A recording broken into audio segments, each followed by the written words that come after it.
Okay. Now it's 3 o'clock, and I wish to welcome you all to today's keynote presentation.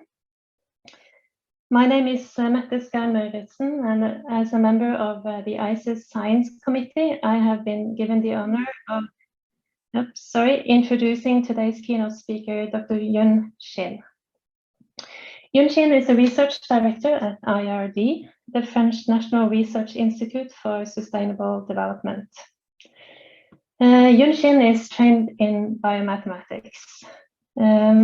She has developed and applied a range of different marine ecosystem models, from regional to global, to investigate impacts of climate change and fisheries on marine ecosystems and marine biodiversity.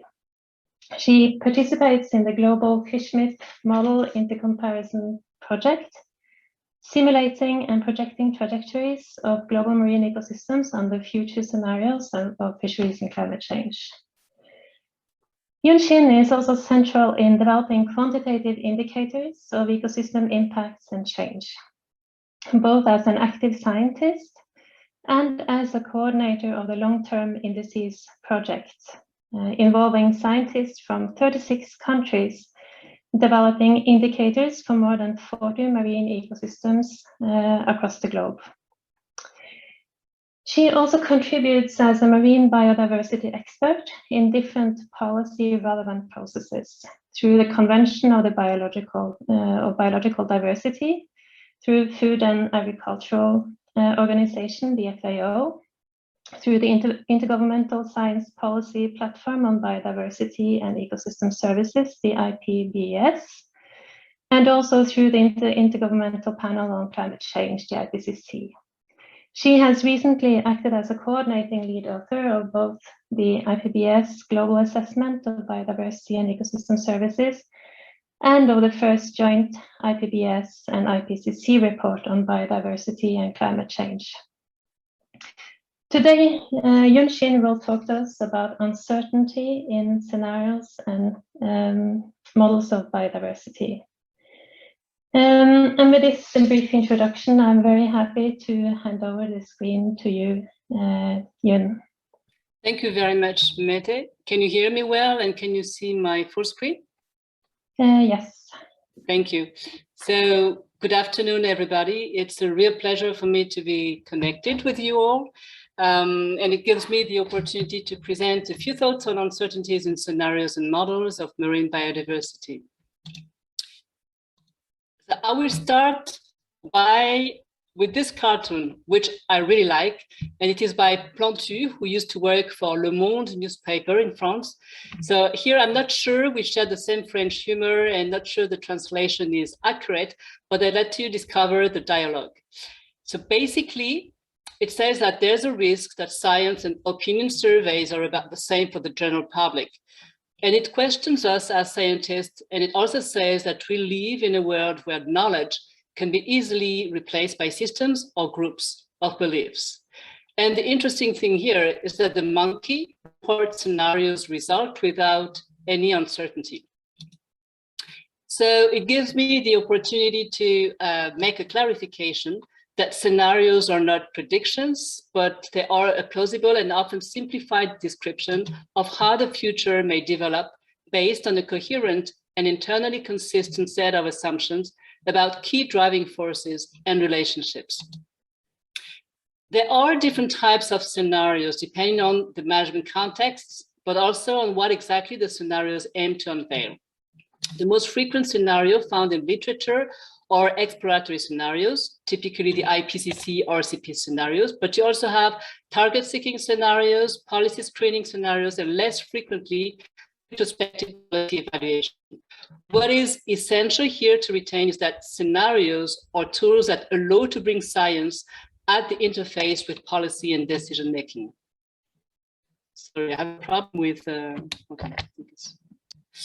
So indeed, scenarios are invaluable tools in principle to guide long-term strategic policies, prompt management actions, and increase public awareness on future threats to biodiversity. And if best, recommended that while many relevant methods and tools are available, they should be applied with care, taking into account uncertainties and unpredictability associated with model-based projections. And it is indeed key in achieving buy-in from stakeholders. And especially of models and scenarios and policy, the critical challenge is to augment the scientific capacity in quantifying the uncertainty within and among model projections. Recently, the IPBES Global Assessment dedicated a whole chapter on the plausible futures for nature, its contribution to people, and their good quality of life. And in there, we conducted a systematic literature review on scenarios of biodiversity and ecosystem services. And this review showed that among the papers dealing with future scenarios at global scale, 54% of the papers address uncertainty, but only 18% were able to quantify it, actually.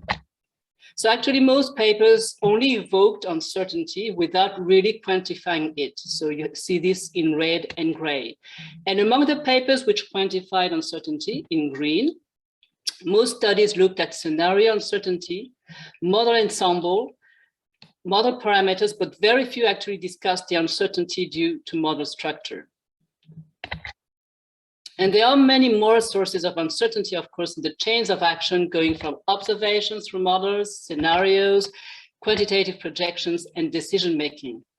Some of these sources of uncertainty relate to differences in worldviews and values, some to the limits of our current knowledge, and others to our capacity to represent processes within models, including the reliability of model input data across spatial and temporal scales. So the task looks and is daunting. But uncertainty certainly doesn't mean statu quo. So some would argue that because socio-ecological systems are too complex, nonlinear, and can bifurcate, projections are too uncertain, so we'd better do business as usual. Or we'd better do nothing at all. So actually, if you think about it, in our everyday life, we are confronted to an uncertain reality and future, but it doesn't preclude us most of the time to make multiple evaluations and decisions.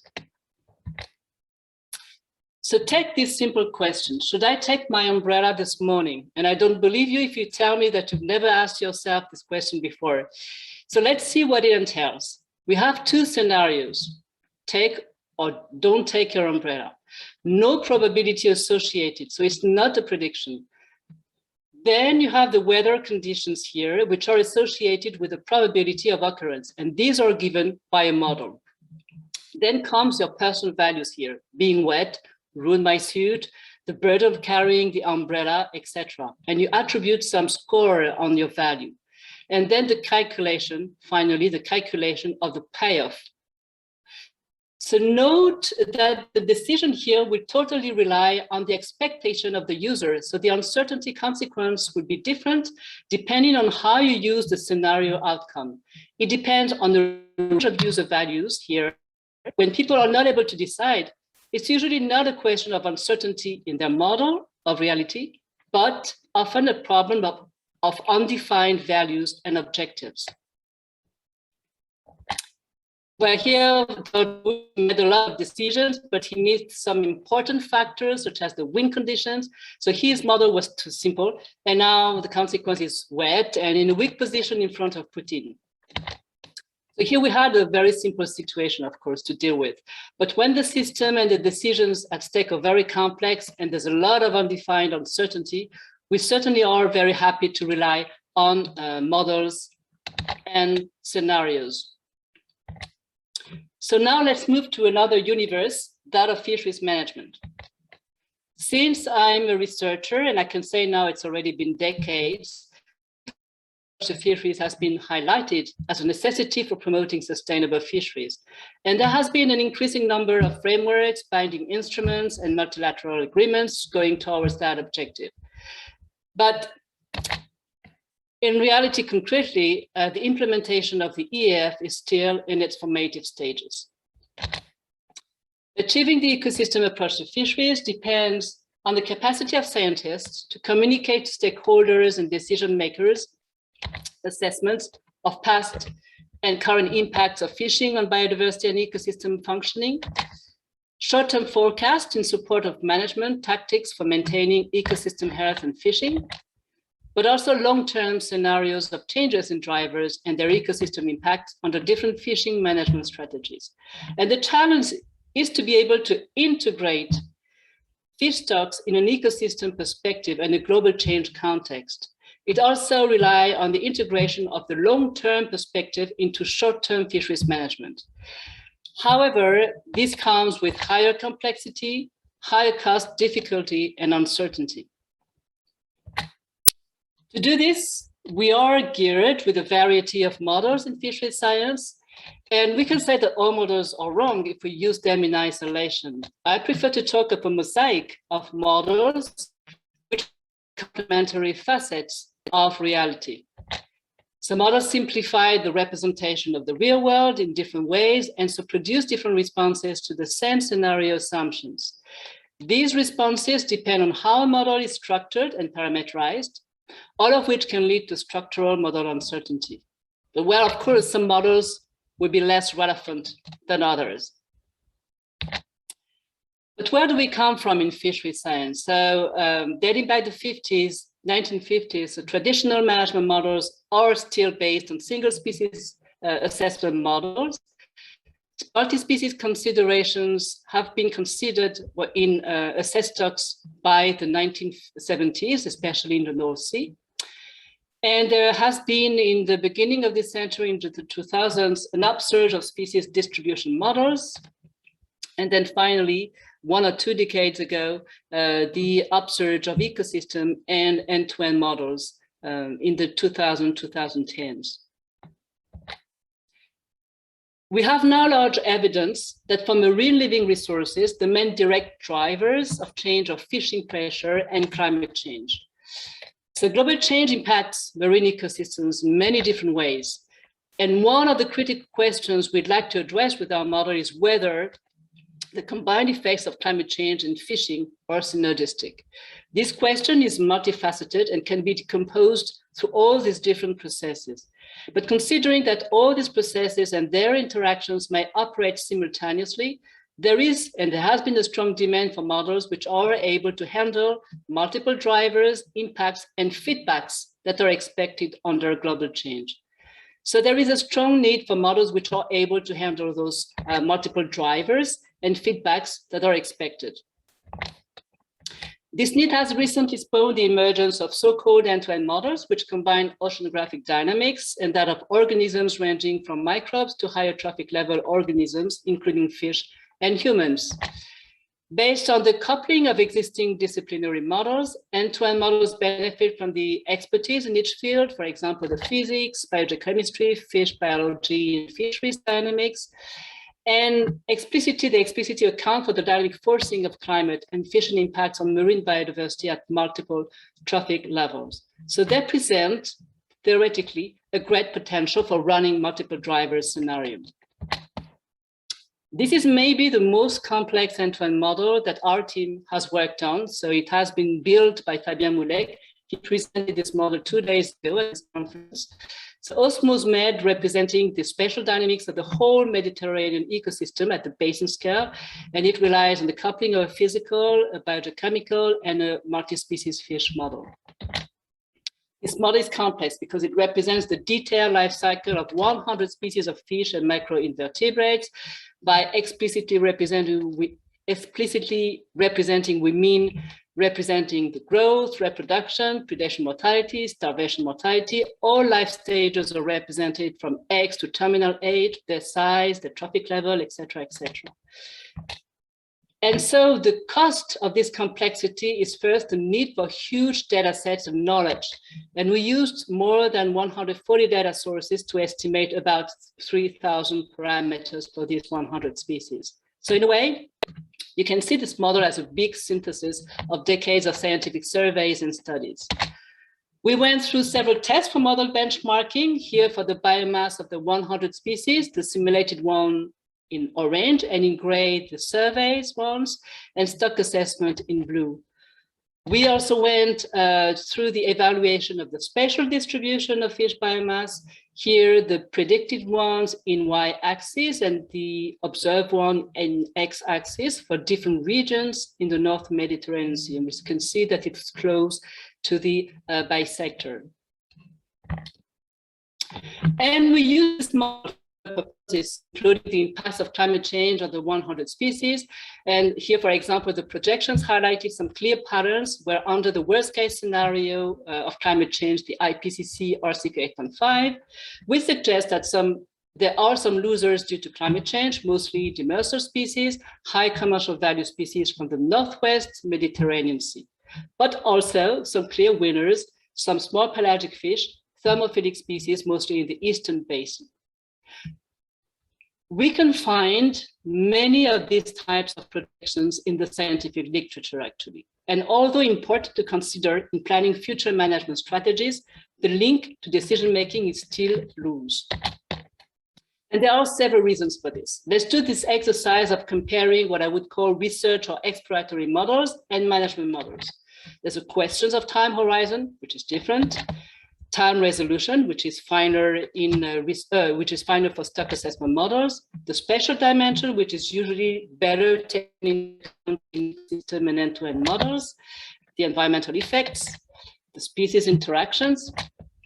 But when it comes to the credibility accorded to the model, then it is in the camp of management model, the single species stock assessment models. And because it has a long history of model evaluation against data. Sorry, I have a phone call. So in order to make ecosystem models useful for management decisions, they need to be properly confronted with data, and uncertainty should be quantified.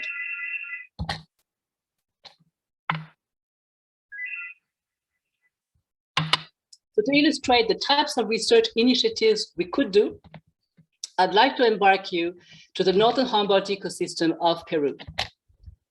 The Humboldt current ecosystem is one of the 4 major eastern boundary upwelling ecosystems. It has very high environmental variability, that the dynamics of the ecosystem shift every 2 to 7 years by the occurrence of El Niño events. And there's a high density of fish, up to 10% of the global fish catches. The main pelagic fishery is the anchovy fishery, highly variable at various timescales as well. Fluctuations have major societal and economic impacts and can bring more than 5 million tons of catches per year. It is the biggest monospecies fishery in the world, actually, and it employs 300,000 people in Peru. And even, there are some conflicts, and people can die, have died in the context of the fisheries management, the anchovy in Peru. So what is quite unique in the world is the adaptive management of anchovy fisheries. This is here a summary of what it entails. So there are 3 main stakeholders: fishers, the Research Institute IMAPE, and the Ministry of Production Produce. What happens during the main spawning seasons of anchovy? No fishing. IMAPE conducts an intensive monitoring of the ecosystem and then a stock assessment of anchovy, and the ministry enforces the reproductive closure very closely. Remember, it's a highly variable ecosystem, so predicting 1 year in advance can be very difficult. So there's only short-term projections here for the anchovy fisheries at the moment, and adaptive management. So the assessment will completely guide the fishing season, and it will trigger decisions by the ministry, and the fisheries will be closely controlled and monitored over the entire fishing season. We can zoom in a bit in the assessment process. There is a simple exponential decay model for the anchovy, very simple model, which is used to run several fishing scenarios here. The model integrates biomass observations, there are many of them, and this parameterization integrates some short-term climate forecasts that will determine whether in the 3 coming months we would be in favorable conditions, neutral ones, or unfavorable conditions such as El Niño conditions. This will enable to produce a decision table for managers where we have some quota levels associated to a risk that anchovy biomass decreases below 5 million tons, which is the historical reference point. So what is interesting in the process is that whereas uncertainty is often seen as a problem, here it could be interpreted as a space for decision makers to manage socio-ecological systems in more desirable directions. In terms of ecosystem approach to fisheries in the Humboldt, so Peru has signed several agreements to implement an ecosystem approach to fisheries. It can refer to bycatch mitigation, the protection of vulnerable species and areas, and also a multi-species management, because single-species management measures can impact, and it impacts the whole food web. So species interactions need to be considered more and more. Fisheries management is still based on assessment with simple trade-offs. However, IMARPE invests in the development of a range of various models, including ecosystem models. And this is one, in this context, IMARPE and IRD started 10 years ago to build one end-to-end model of the Humboldt ecosystem, considering 9 species linked to the plankton and with a fine spatial resolution. This is the structure of the end-to-end model. It's a complex model, an integrative model, coupling a physical model with a biogeochemical model with fish life cycle. And it has a lot of potential actually. But here again, I insist that without going through all the stages necessary to reinforce the credibility of models, there's little chance that this will be something useful for managers or directly used by decision makers. So the first step we went through was to calibrate the model so that the parameter space is constrained by observational data time series. And for this, we had to develop a dedicated R package for the calibration of complex ecological models. So this is in the form of open source R package, which is named Calibra. It supports the calibration of complex stochastic models. It uses a new evolutionary algorithm for global optimization. It also is based on black box optimization. That is, you can put in there any model, not only osmose, but any complex model, stochastic model, etc. So no need to recode the model to use Calibra. And it supports multi-phases and constrained optimization, which is a gold standard in every fitting process for stock assessment procedures. And this is what we obtained using Calibra. So we calibrated the end-to-end osmose model to observations, which are the dots here. Here you have the biomass of different species. And we are, for example, for anchovy, very happy to reproduce El Nino impact on anchovy biomass in the early 1970s. Here, what we obtained for the catch series, catch data time series, the observations or the dots. And again, so quite satisfactory in terms of fitting, but also other dimensions such as the catch at length and at age for main commercial species. So we were at this stage somewhat satisfied with good reasons, but it's not enough. So actually what we did with the first step is that we constrained the parameter space. But for using the model in projection, we need to go further, just like stock assessment modelers are compelled to do when they provide their advice. So they need to accompany their advice with a certain level of uncertainty. And that's what we started to do in a stepwise manner with our big ecosystem model. And here are the different sources of uncertainty in ecosystem models. You have parameter uncertainty, of course, but also uncertainty due to initial conditions, internal variability of the model, but also the structure of the model itself. But let's focus on, as a first step, on parameter uncertainty only. So we conducted a sensitivity analysis to say something about the uncertainty of the model to the input parameters. This is what we did. So just through these results, so it was a blind sensitivity analysis. We made anchovy parameters vary with fixed range of variation, totally arbitrary, from 25% to 85%. And this is what most modelers do with sensitivity analysis. And here what you can see is that parameter number 25 is the most influential in models' behavior, and this corresponds to L infinity from the von Bertalanffy growth model. So this is relative to the total biomass of the system. But there's not enough information on the actual data, observations, and knowledge about the system of the Humboldt here when doing this exercise. So to be closer to the knowledge and level of information system, we need to do thorough work on the parameters because the level of uncertainty is very heterogeneous on the parameters. And we clearly need a protocol to ensure we reflect the actual uncertainty in the data, in the parameters. And so there's a work to classify the parameters and according to the data sources.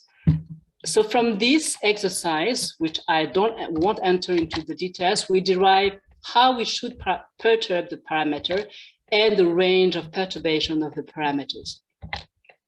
So this classification, I'll show you this table, how we classify the parameters, just to show the importance of the data to run the model. So we need to classify the parameters depending whether the data source are high quality or low quality, whether they come from model calibration, whether they come from empirical relationships, model tuning, proxies, but also from other models, such as stock assessment models or ecopath ecosystem models, or guess estimates by experts.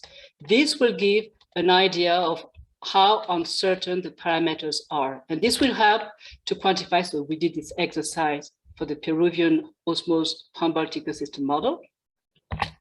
And this will enable us to define more rational range of variations for the parameters. Here at the basis, you have the most uncertain parameters, and at the top of the pyramid, you have the less uncertain parameters.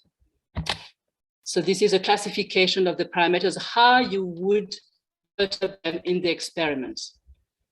I'll go very quickly through this because it's very technical. So just to show you, so this is on top of the graphs. This is what I showed you before, a blind sensitivity analysis showing that parameter 25 and infinity was the most critical parameter. But here, if you apply the protocol that we suggest, it gives a different image. So here it's more parameters 10, 18, and 20, which are the most critical. So this is really thought and really precious to go back to the data, to go back to experts, to open dialogues with biologists, to prioritize where more data should be collected, etc., etc. So if we come back to the operational management procedure in Peru, so this is just a reminder of the scheme that I already showed you. What could bring a more complex ecosystem end-to-end model? So first, it could be a refinement of some parameters of the single species stock assessment by considering, for example, multi-species trophic interactions, and we could refine the natural mortality, we could refine the growth parameters.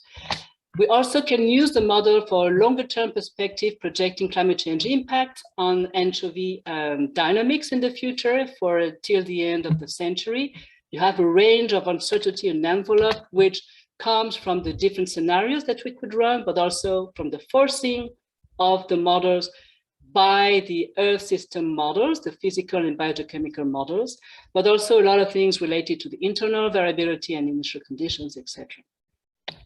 So this model could also be used as such to explicit the environmental dynamics and not using just these three categories of environmental conditions, but also it can bring some perspective into management strategy evaluation, because this complex model could be used as an operative model to test the actual management procedure which is in place and test it in really critical situations, either environmental critical situations or employment critical situations, etc., etc.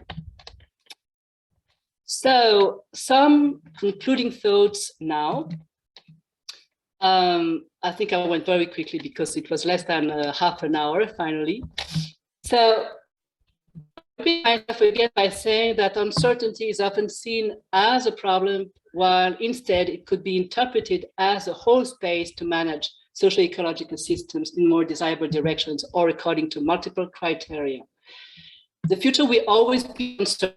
Scenarios help setting up long-term objectives, setting a roadmap, an agenda for reaching sustainable goals in the global change context. In the shorter terms, scenarios and ecosystem models are ways to integrate ecosystem considerations into management procedures without ignoring associated uncertainties. So it can provide additional risk analysis. It can redefine some reference points and harvest control rules. And it also can bring on the table some precautionary approaches based on ecosystem considerations.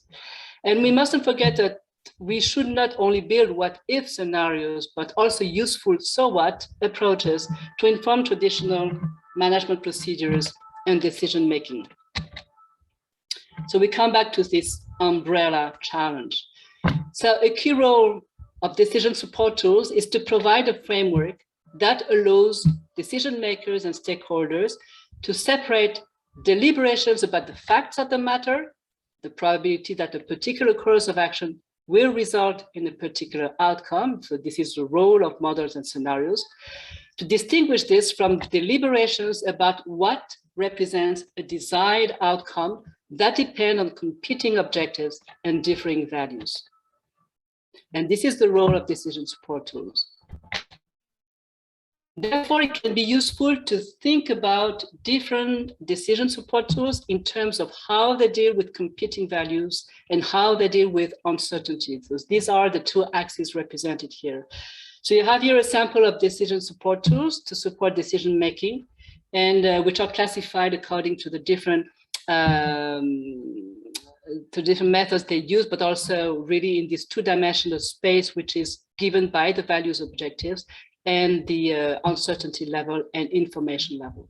So I invite you to consult the review paper by Mark Ronzevel. We did a review of this method, so if you find it interesting, it has just been published in One Earth. And so this is decision tools, and of course there's not only uncertainty, so here we have a bunch of different uncertainties for models, scenarios, but also uncertainties in the decision-making process, of course. And I'll finish with this quote by Bertrand Russell, which I like also very much. He said that the whole problem with the world is that fools and fanatics are always so certain of themselves, but wiser people so full of doubts. And I thank you very much.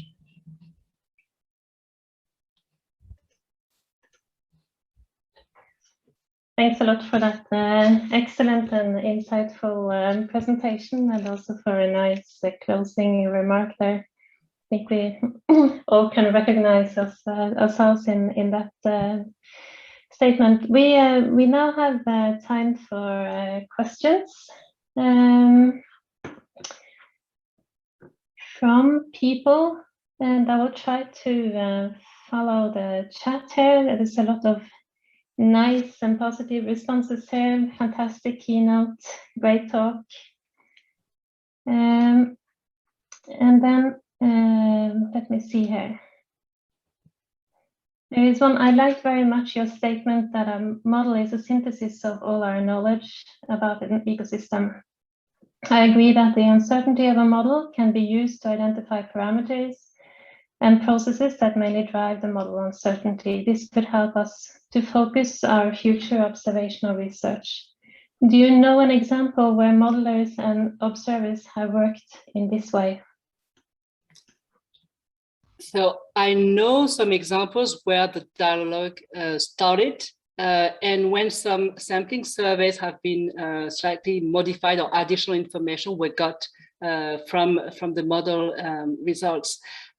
For example, and the other way around too, in the Humboldt ecosystem, so there will be much more experiments on the bioenergetics of the small pelagics, including anchovy, for example, because they have noticed the models outcome showed that the van Bertalanffy growth parameters that were used in 3 categories like that could not be satisfactorily reflect what was observed historically, or in certain instances, extreme events.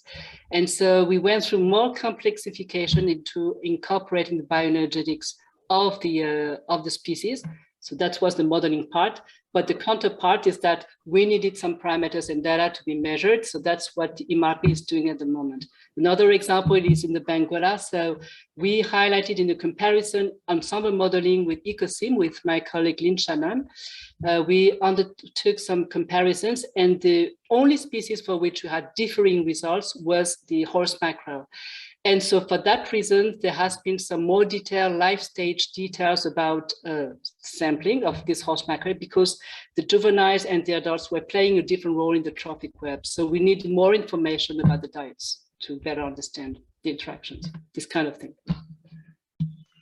Thanks. The next question is from Mark Tikikolas, and he states that ICES doesn't explore a wide range of scenarios in MSC's management strategy evaluations, partly as a result of the requesters of advice being so focused on the established system. How do we make them think about alternatives? Yes, this is the this is a key question, and it's difficult to answer to that through just one angle. But the angle our team adopted is really to try to understand why the current management procedures, why the current single stock assessment models work and they are robust. So someone, I think it's Cyril Lehuta on Monday, said that we don't care about refining the parameters, for example, natural mortality. What we do care about is to have a robust decision-making tool, because we know there will always be uncertainty. So I agree with that statement, but at the same time, I think we don't need a scientist to be defeated. It's a defeat of science. We need to increase knowledge about the processes. We need to be able to better quantify this uncertainty and maybe to narrow it down. So it's a hidden uncertainty when you have just one single parameter. And when you take the challenge to explicit the process, of course, at the beginning, it will be more complex, more uncertainty, but really the challenge is to make some progress to better understand, better quantify, have the right data, and then refine narrow down the uncertainty. So there's constant dialogue. So why complexifying? Because we need to better understand. Why complexifying? Because we need to be more pertinent into what we project in the future. If we just project correlations in the future, that's not scientifically exciting, but that's not as well robust in terms of projections, because we will encounter conditions that we've never encountered in the past. So this is one angle approach. And the second level of answer is that I do think that we need to make a lot of efforts from the scenarios and from the ecosystem modelers' perspective, because we do a lot of interesting things. I do believe it, and we have a great community. But the thing is that the dialogue is not there with stock assessment modelers, for example, because we do not understand the statistical procedures that go through rigorous statistical confrontation to data. And so we need to understand what the tools they're using and the techniques, and maybe transpose some of them for our ecosystem models. And of course, it is challenging. It's a technical challenge, but we need to go through that. Okay, thank you. As far as I can see, there are a lot of positive responses, but not any more questions in the pops up in the chat here. So if there are anyone out there having more questions, please put them on the chat in the Hobo channel. Maybe I could ask a question, I really liked your assessment of parameter reliability. I haven't seen that done so explicitly before, and I was thinking I wasn't sure how you were using that reliability assessment in the model validation or optimization. If you could elaborate a little bit on that. So, sorry, I missed the last sentence. I think I thought you were muted. Sorry, can you repeat just the last sentence? Yeah, okay, sorry. Yeah, how you use your assessment of parameter reliability. Was that in the model optimization processes or in model validation, or how did you use that? Parameter reliability is really to quantify the uncertainty due to parameters. And this uncertainty is linked to the data sources and to the expert knowledge. So it's really to make the link with the actual information we are using.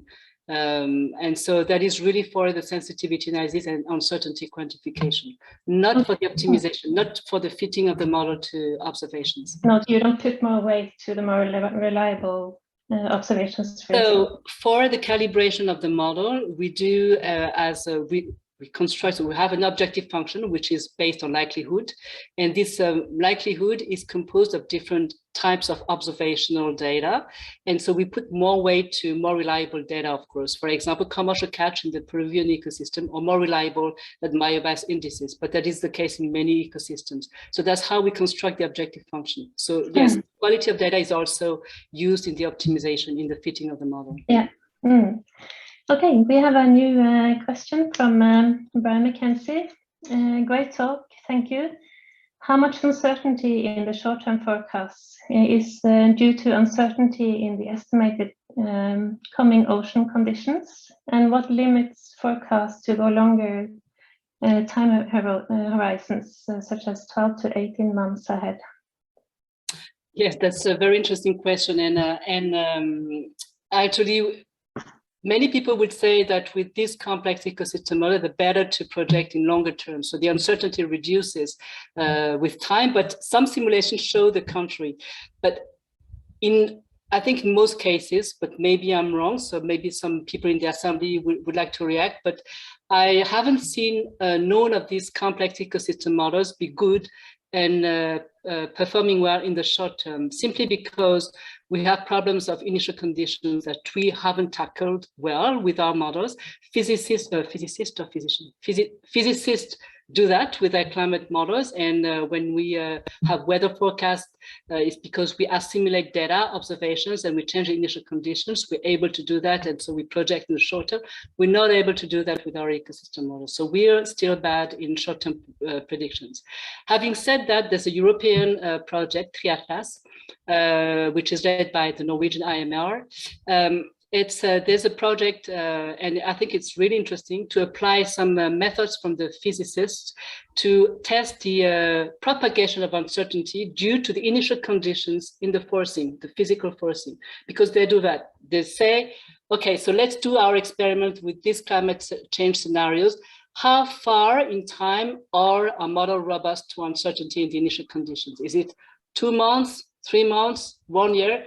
And maybe the models diverge completely after 1 year. And so all the projections we make in the longer term don't mean anything, you see? So I think it's a necessary step. I think it will be very painful because it will question a lot of our models output, but we must be prepared to that and honest and accept that, that this uncertainty is really something to address through multiple angles.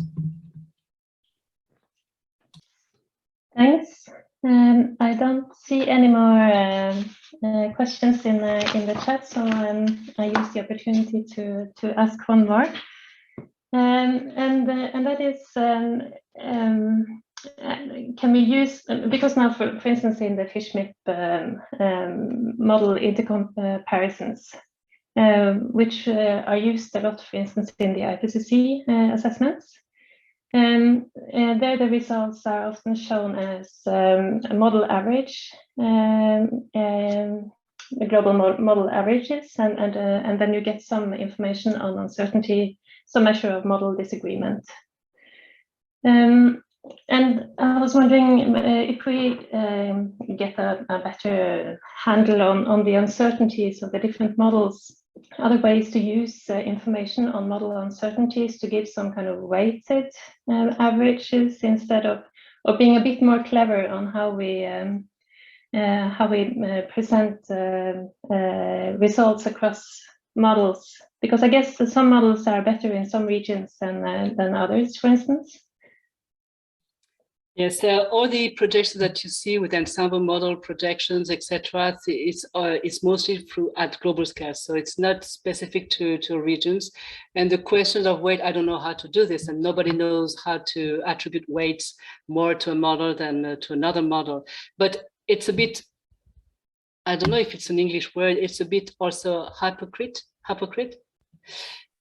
Sometimes, I mean, the world of ecosystem models is vast, and the diversity of models is vast, and the processes that are at stake, we compare models output that are actually honestly not comparable because the models are so different. It's not the same when you see models output from the CMIP 6, CMIP 5, where the climate community, because they're all based on Navier-Stokes equations. So they have the same basis, but they have some refinements about the forcing, about the resolution, about the processes which are clearly identified, for example, on the poles, the melting of the ice, etc. So we know exactly where the differences stand. But in ecosystem models and sample comparison, we don't know how to compare the model structure. This two different. So it is, well, it's better than doing nothing. So it is the only way that we found at the moment to address a bit the model structural uncertainty. Okay, so what is reassuring in the FishMIP exercise in some way is that whatever the quality of the model, at least the trend is the same in all these RCP climate change scenario.